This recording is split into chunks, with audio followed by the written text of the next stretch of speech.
Physics Lecture 11, Mathematics and Statistical Reasoning. We'll start off this lecture by talking about exponents and logarithms. Below are the two forms, one exponential and one logarithmic. Make sure you know how to exchange between these two. You will need to be able to do this interchangeably come test day. Let's start off with a couple exponent identities. These are all listed below. Make sure you have a good grasp of these, because you will be asked to know these and manipulate exponents accordingly. Next we'll go into some rules of logarithms. Logarithms have some very specific rules that you can use when you're manipulating them.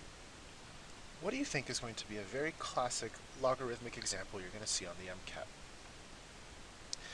If you guessed pH and pKa, you would be absolutely correct.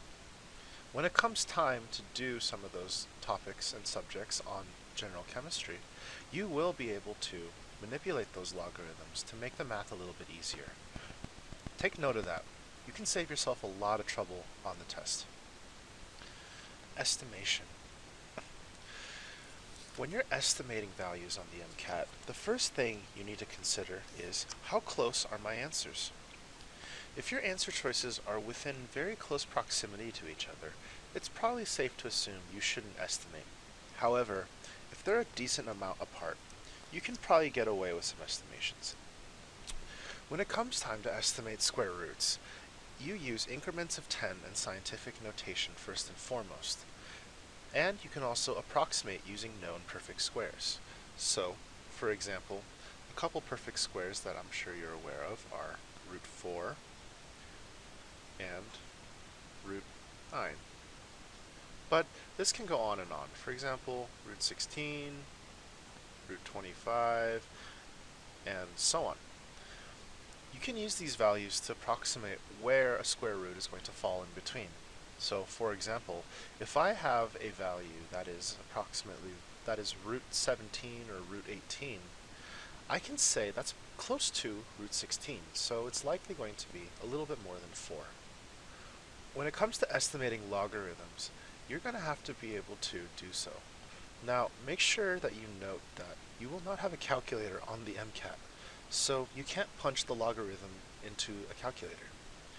A very good estimation technique is listed below, basically stating that for a logarithm to the base of 10, you can simply estimate it as m plus 0.n. Now that we've covered exponents and logarithms, let's go into trigonometry, a very popular mathematical manipulation for a lot of physics equations. Below is an example of the unit circle and how it corresponds. First and foremost, let's go into some trigonometric relationships, starting with sine, cosine, and tangent, or SOHCAHTOA. SOHCAHTOA simply states that sine is opposite over hypotenuse, cosine is adjacent over hypotenuse, so ca, and tangent is opposite over adjacent.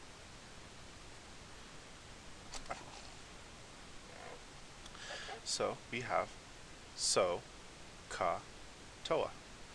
And if we were to look at our triangle and our angle theta, we could state that this is the opposite, the adjacent, and the hypotenuse. A very useful tool for the MCAT is the unit circle.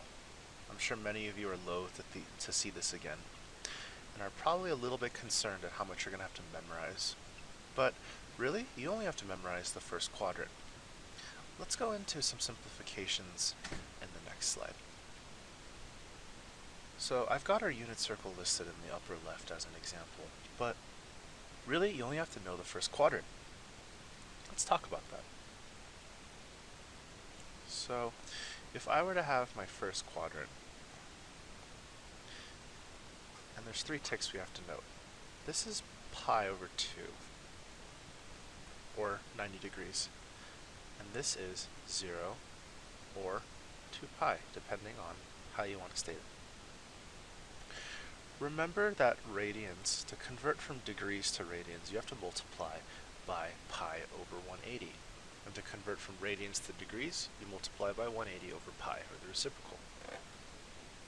The values in between, as you can see, are pi over 6, pi over 4, and pi over 3. Now, standard convention states that 0 or 2 pi is going to be 1, 0,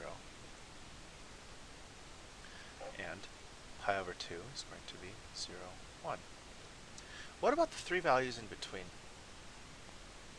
Well, think 3, 2, 1, 1, 2, 3. This is what I mean by that. 3, 2, 1, 1, 2, 3. See? Not too bad. So, as you can tell, anytime you see a root 3 over 2, it's always going to be paired with 1/2. And root 2 over 2 will always be paired with root 2 over 2.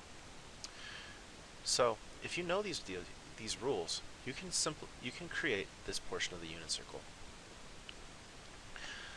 What happens when we have to extend it further, though? And why did I say that you can get away with only having the first quadrant memorized? Well, let's go into that. So if I were to talk about just the first two quadrants, I would have 0 and pi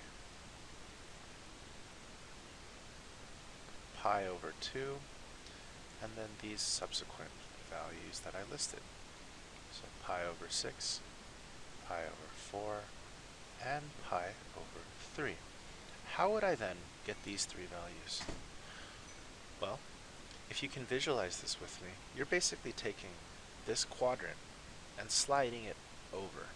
So to get this value right here, you would take pi over 2 and add pi over 6 to it. And this will net you 2 pi over 3. How about this one? It's pi over 2 plus pi over 4, or 3 pi over 4. And lastly, this one is pi over 3 plus pi over 2, which will get you 5 pi over 6. Getting the next two quadrants from here is very simple. So I flipped it over and slid this around. Well, to get the next two quadrants, I simply take quadrant 2 and quadrant 1 and slide it over to get 3 and 4. Note, I'm not going to draw those out because the MCAT isn't really going to be dealing with any degrees that are above 180 very often. How about when it comes time to put the conventions for sine and cosine onto your created side? Again, remember 3, 2, 1, 1, 2, 3. So if we look at just the cosine values going across, I can take note that this will be 3, 2, 1, and we're going to skip this. This is in the negative quadrant, so keep that in mind. 1, 2, and 3. And again, these are buddied up, so 1/2 is always with root 3 over 2, root 2 is always with itself, root 2 over 2 is always with itself, and root 3 over 2 is always with 1/2. And note that pi is going to be negative 1, 0. See? Real simple. 3, 2, 1, 1, 2, 3. That'll generate the entire unit circle for you. It'll save you a lot of stress come test day. So, instead of memorizing the entire unit circle, try to study smart and only memorize what you need to. Now that we've gone over some basic mathematic operations, let's go into some statistical reasoning. Starting with measures of central tendency. The first one we'll go into is one that you're probably used to seeing already, and that's the average. That's the sum of all the data values divided by the number of data entries. So it's an approximation to say about where do the data entries fall. The median is the middle position, which is noted as the number of data entries plus 1 divided by 2, or the halfway point. The mode is the number that appears most often in a data set. Note that these three different measures are going to give you slightly different approximations of frequency and central tendency. Distributions. This is a subject that a lot of students shy away from, and really it's not that bad. Normal distribution is stated as nothing special, just average, which is the basis for a bell curve. Standard deviation states a mean of 0 and a deviation of 1. So what's that going to look like roughly? Well, a standard deviation, or a normal deviation, is one that you've probably seen before. It's the bell curve. I'm sure many of you have taken classes where your teacher will show your class averages, and more often than not, it falls into this bell curve with A's and B's over here, C's, and then D's and F's. Many of you have probably been on the higher end of this bell curve, which is really great, so keep that going. A skewed distribution is when there is a non-symmetrical distribution with the tail on one side. So an example of what this may look like would be like so.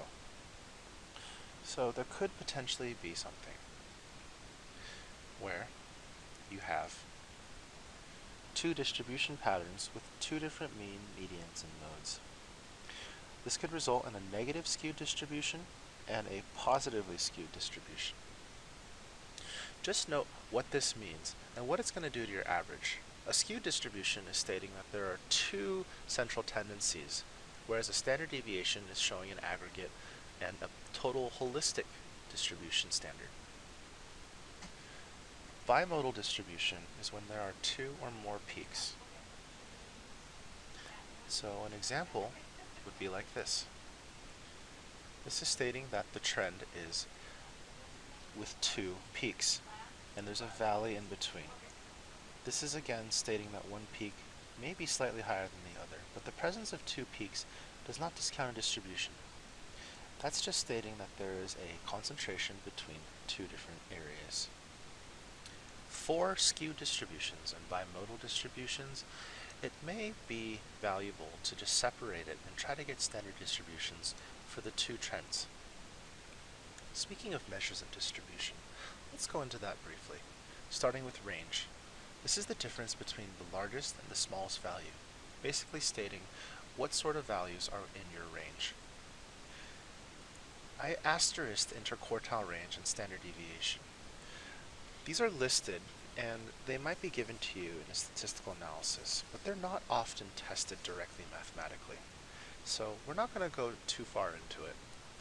I'm sure many of you have taken a statistics class and you remember quartile 1, quartile 2, quartile 3. You will likely not have to calculate this, but you are going to have to know how to read charts that have this data displayed. Speaking of displayed data, what constitutes an outlier? Well, an outlier can result from three different causes, one being a statistical anomaly, a measurement error, or a distribution that is not approximated by the normal distribution. This would be, for example, in a skewed distribution. Long story short, it's a value that does not fit with the rest. On a chart or a graph, this should be pretty self-evident.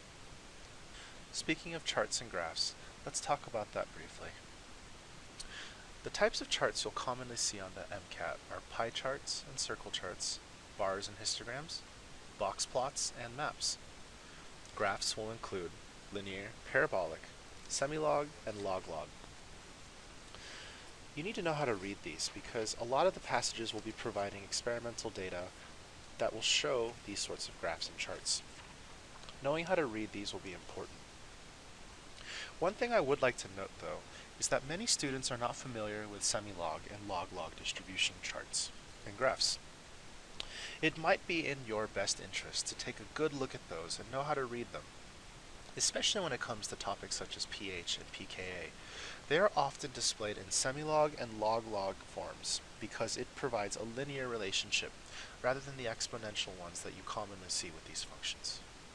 So that'll do it for our discussion on basic mathematics and statistical reasoning. Take note that these topics will often bleed into psychology and your CARS section, so it's worth your while to study these and have a thorough grasp on them when it comes time to take your test.